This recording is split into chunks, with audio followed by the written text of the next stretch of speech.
Okay, hello everybody. This is a presentation on becoming an informed rural leader. My name is Norman Ragetlie, and we have Lissel Hernandez with us, and we'll introduce ourselves in just a minute. But I'm going to launch a share screen and a presentation that we're going to walk through. It will take about 40 minutes to cover the ground that we're going to cover, and I'll give an outline of what we're going to talk about shortly. So let me just share my screen here.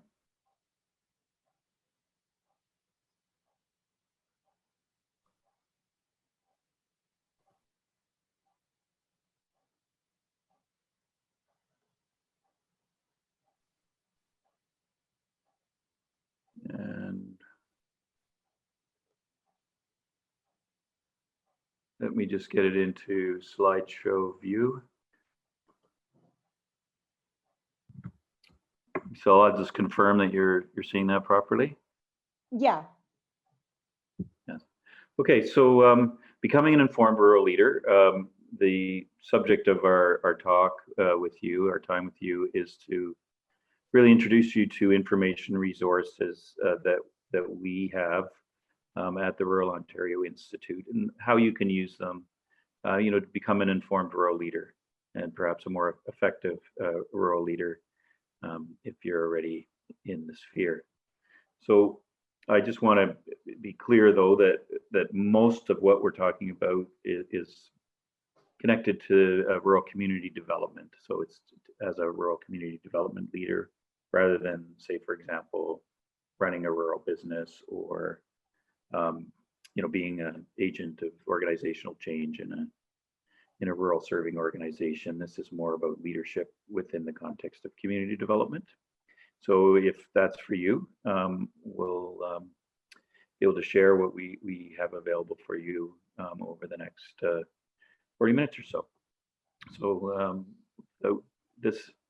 without spending too much time on that, I just wanted to introduce you to Lissel, who's a project manager with the Rural Ontario Institute. She has a PhD in rural planning and development from the University of Guelph, and she's working with us on a postdoc scholarship from a MITAX program. And currently, what she's responsible for with us is the Rural Rebound Initiative. She's done other projects with us over a number of years, actually. And she's also doing some interesting work on a Canada-wide consultation on rural development priorities. So certainly a knowledgeable person to have on our presentation today. My name is Norman Ragetlie. I'm Executive Director of the Rural Ontario Institute. I also have a degree in rural planning, but mine's from quite a few years ago. And for that reason, I guess I've had quite a long career in rural development, working at local government levels, provincial government, and in the nonprofit sector. So seeing leadership at work in a number of those contexts, but also in preparing resources and doing training with community stakeholders and rural community leaders over those many roles that I've held. So that's us in a nutshell. I'm going to be speaking first, as obviously you know already, and I'm going to introduce you to the work of the Rural Ontario Institute as a whole, if you don't know our organization. I'm then going to speak about the role of the leader in a community development process and the kind of issues and challenges that rural communities face, and therefore, what kind of information might be helpful in that context. And then we're going to spend the latter part of our presentation speaking specifically to information resources that ROI makes available and how that fits into that development process at the local level. So what does ROI do? So ROI is a nonprofit charitable organization. We're actually a fairly small organization in terms of a staff footprint.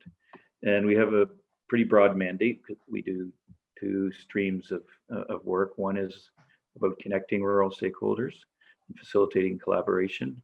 And we do that in a couple of different ways. We do that through peer-to-peer knowledge transfer, really by taking the lessons learned from one jurisdiction and one innovator and sharing them with people in other jurisdictions so they can learn and adapt what works for their context. We publish data on socioeconomic trends, and we enable organizations to connect through our networks and sharing of resources and dissemination of reports and so on. The leadership development work we do is a little bit more focused in the sense of participants in the program, sign up for things that we're doing. Rural Change Makers is a young adult focused program that's new this year. And we have a long standing advanced agricultural leadership program that takes cohorts through a kind of executive leadership program that's 2 years long and quite intensive. And we do work with specific organizations around training their stakeholders and doing organizational development and training webinars. So we really work in two baskets, and the baskets overlap sometimes and sometimes they don't. So that's a little bit about us. You'll see that reflected in our mission of developing leaders and facilitating collaboration on issues facing rural and Northern Ontario. And the reason we do it is really that we want strong and vibrant communities in Ontario, and particularly rural and Northern Ontario. So that's our purpose as an organization. In the work that we've done over many years,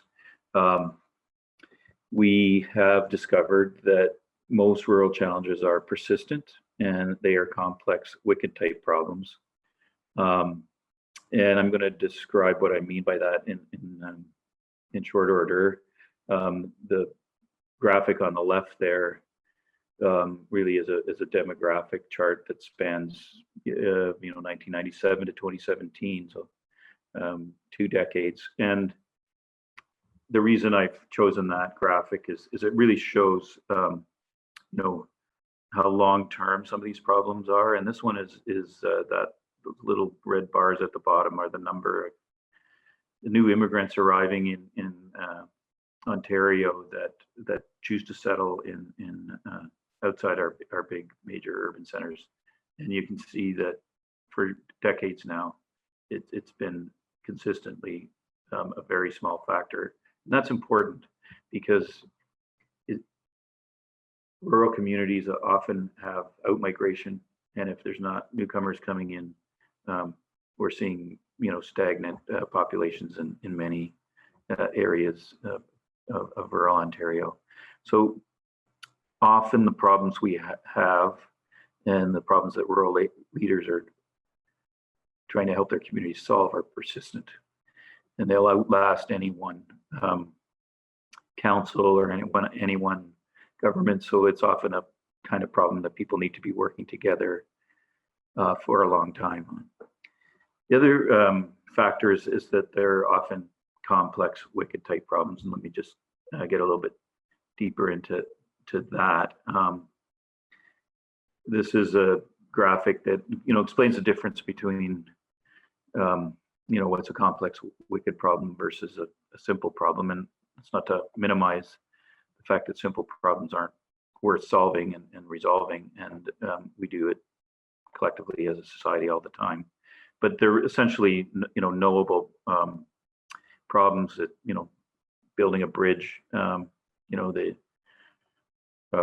road engineers know how to do that. It's just a question of timing and capital and getting together the logistics to make it happen. We know how to do it, and the recipe is essentially known. Then there's complicated type problems, which could be large scale issues that really are a stack of simple problems that we really need to solve in order, and they can be complicated, but they're essentially knowable. And then there's complex problems that there are no single right recipes for how to do it, and we have to learn together about how to make it happen. And in certain situations, what works for one community or might not work for another, and that's like raising a child. Some kinds of incentives for good behavior, for example, where the child work for some kids and they don't work for other kids. So that's the kind of metaphor for that, complex type problem, is that there's a lot of factors going on, and it's often, it takes a village to raise a child, and it's not one actor that's going to make for success in that area. So that's really the nature of complex problems. This is another way of looking at it. Some researchers, as long ago as 1973, came up with this set of attributes for what they called wicked problems, which I'm equating with complex problems. And some of the realities about these kind of problems is that they happen across different scales, and that they're interconnected. They can often have multiple stakeholders involved with conflicting agendas, and they don't belong to any one type of organization or any one jurisdiction. So I'd suggest, for example, that opioid addiction is a wicked type problem. We can have different types of stakeholders with conflicting agendas about how to solve it. Say, for example, the police that are wanting to arrest people that are dealing illegal drugs, and we have organizations, for example, that might want safe and secure injection sites that are harm reduction oriented. So we could have people at work on the problem working at it from various angles, and no one solution is necessarily the right solution. So those are examples of wicked problems, and I would venture to say that many rural community development issues are like that. So here's a list, for example, when we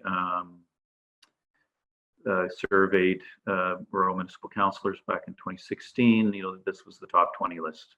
Things like housing affordability, youth out migration and retention, attracting, retaining new residents, aging population.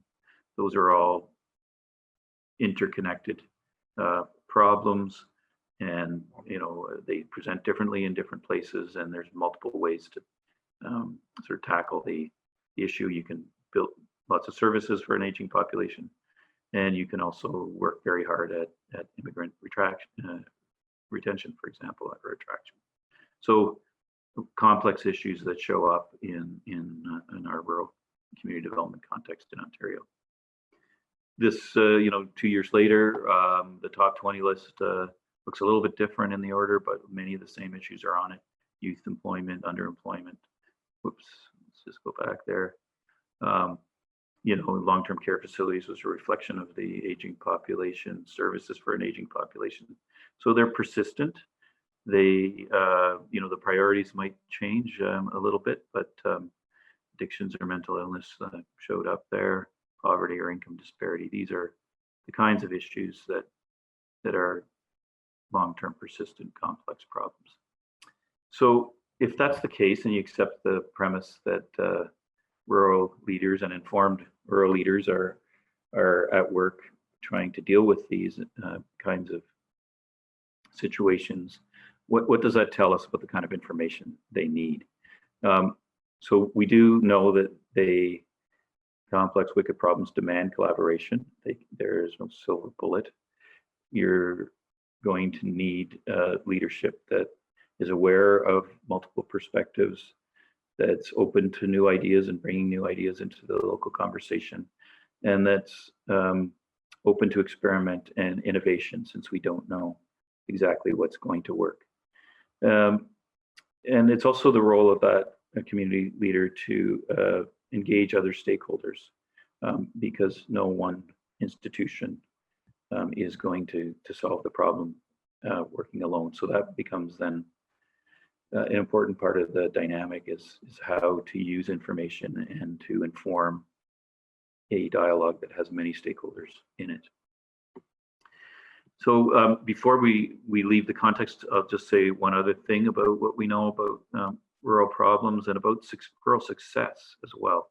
And that's that, regional economic success, rural economic success is often connected in a causal way to places that have higher social capital, that people that work better together, that collaborate better together, that innovate in terms of their governance models, and so on, are going to have more success. And there's evidence of that that was collected by researcher Robert Putnam.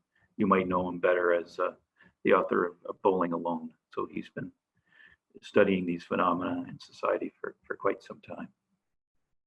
So with that kind of background, this is a little map, I guess you could say, of a community development process that, presumably people are looking to increase the vitality, their rural community vitality. And so this is a way that we're going to structure the rest of this presentation, and we're going to talk about each of these quadrants in a development process, as we go forward. And the first thing I guess I want to speak to is the social capital idea, that trust, willingness to collaborate, capacity for innovation.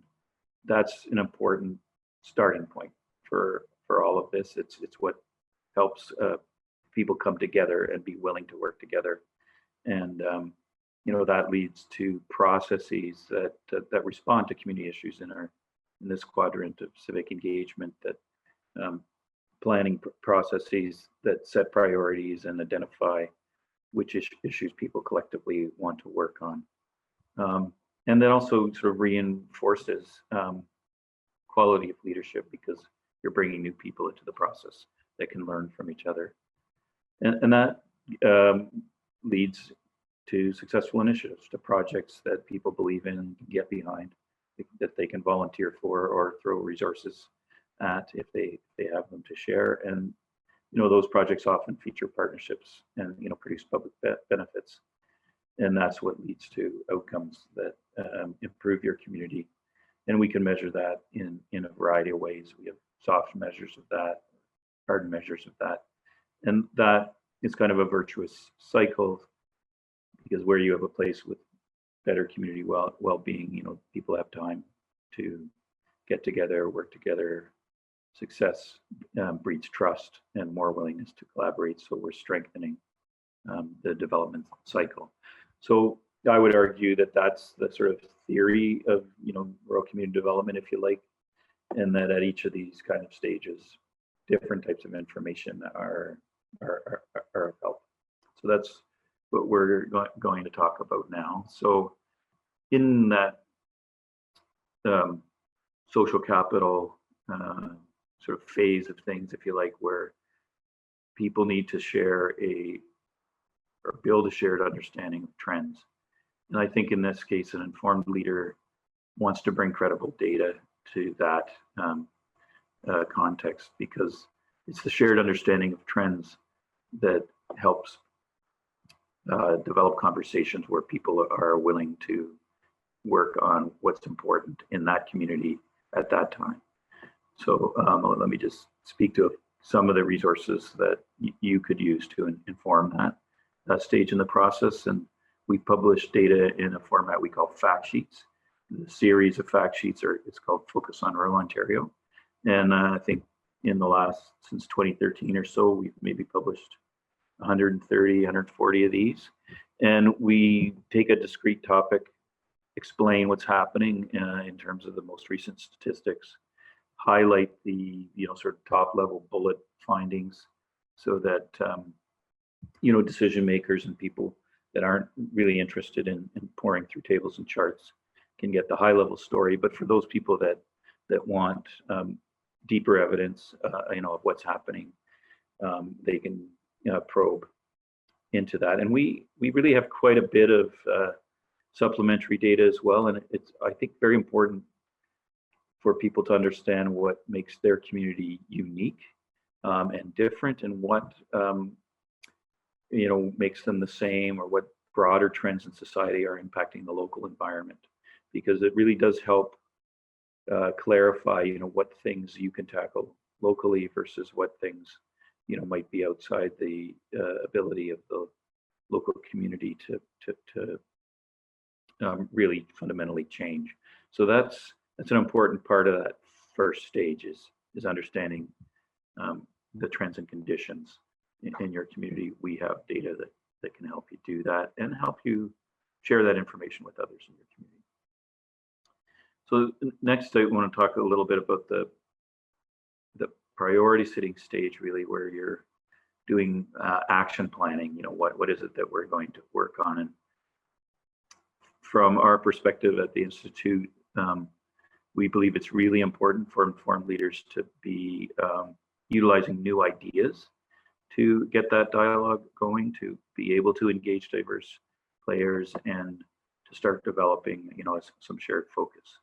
So one of the types of resources that we've created to facilitate that are something we call Foresight Papers. This is one title and one author. We picked the kinds of topics that were on that list of community priorities that I showed you earlier.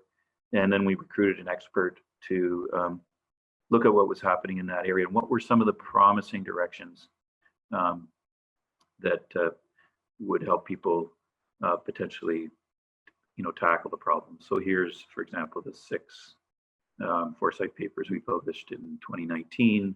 There's a set from 2017 as well. So depending on what your particular interest is as a leader, you might find some resources there to bring those new ideas into the community conversation and sort of respected advice about, you know, ways that communities can tackle the problem. Another thing we do that could inform your dialogue is really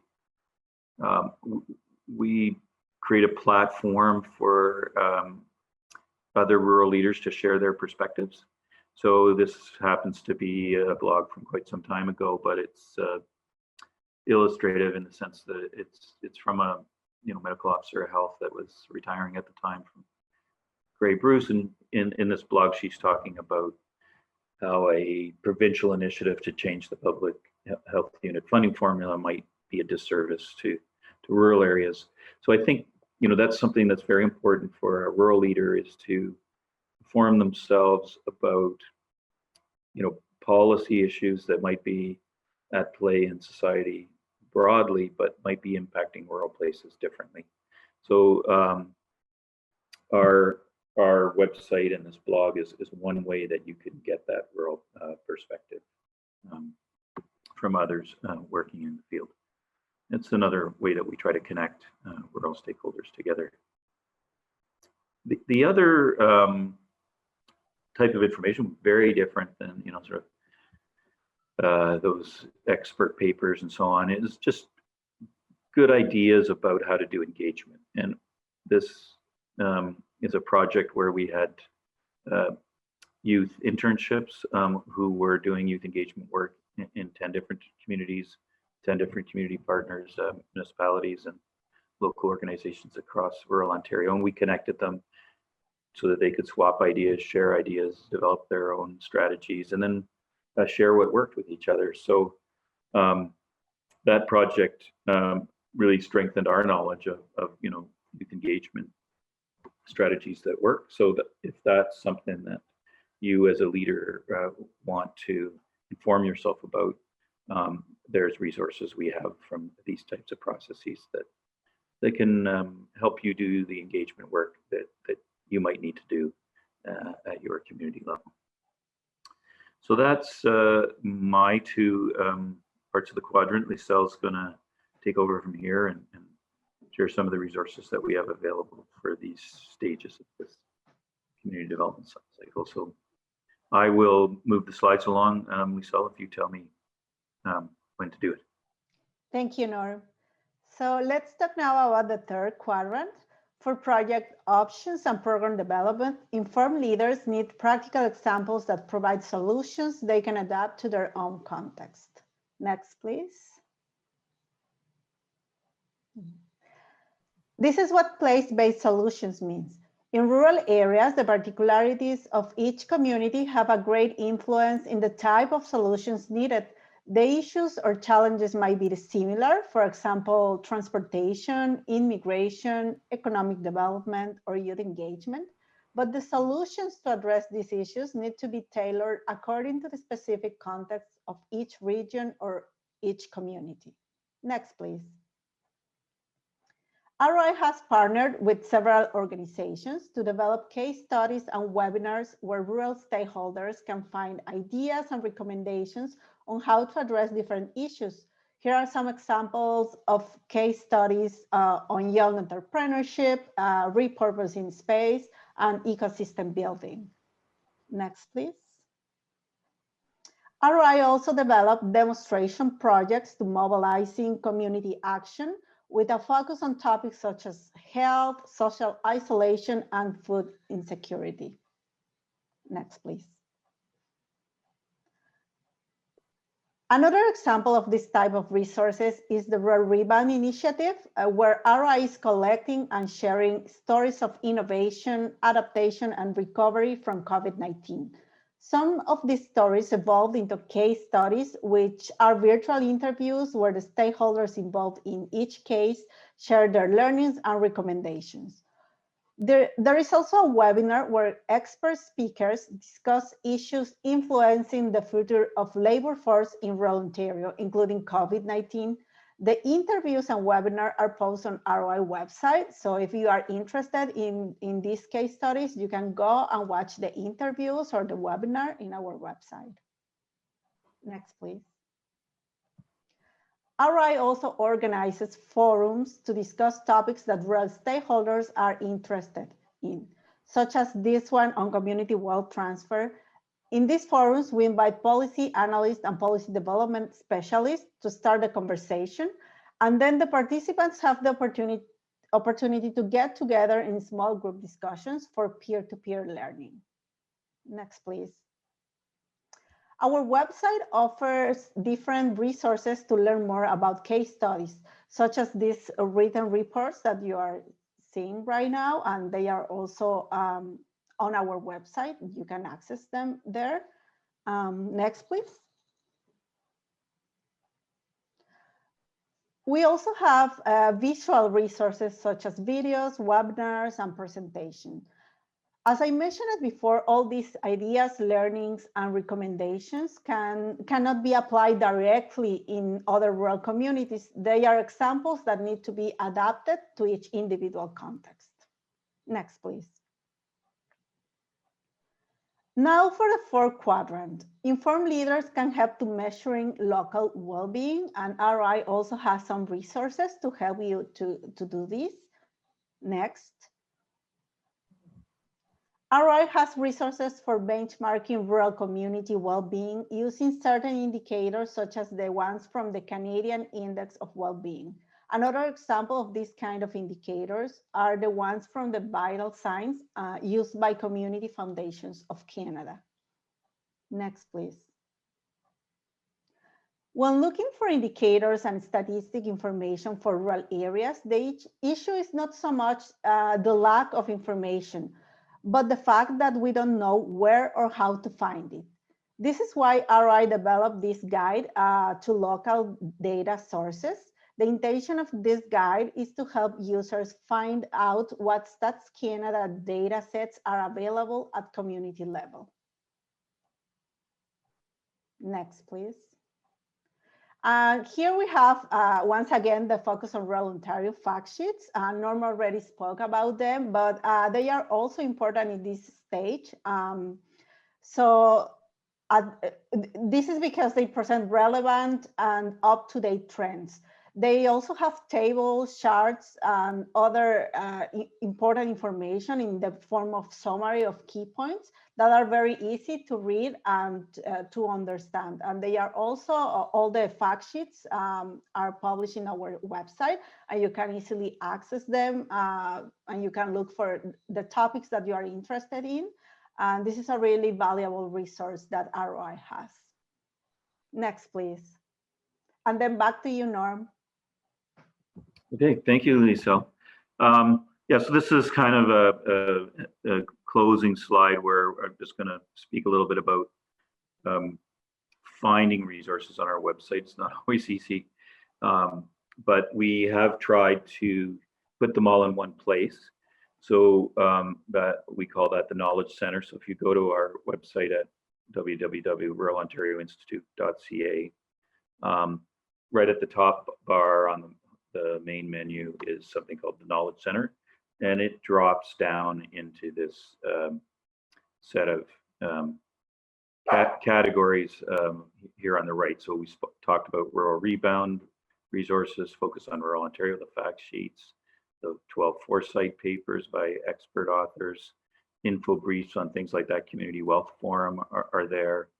The reports like this newcomer engagement thing are there, and videos and webinars around those case studies on rural entrepreneurship, in this case, repurposing space. Those you'd find in the videos and webinars section. So I'd invite you to inform yourself and see if there's things there that can help you in your work as a rural leader. I also want to thank you for being interested in either becoming or a more informed rural leader, or if you are already an informed rural leader, potentially in mentoring others, and you're welcome to use our resources for that if that would help you. So thank you for that. And I just also want to open the door to specific questions that you might have if you're working on a particular initiative at the community level and want to get in touch with us to see if we've done anything recently around that might help your local process. By all means, reach out to us. That's our office number there. That's my email address. Lissel's is similar. And you can find our contact information on the website, of course. So thank you for your time, and good luck with your rural leadership. Thank you.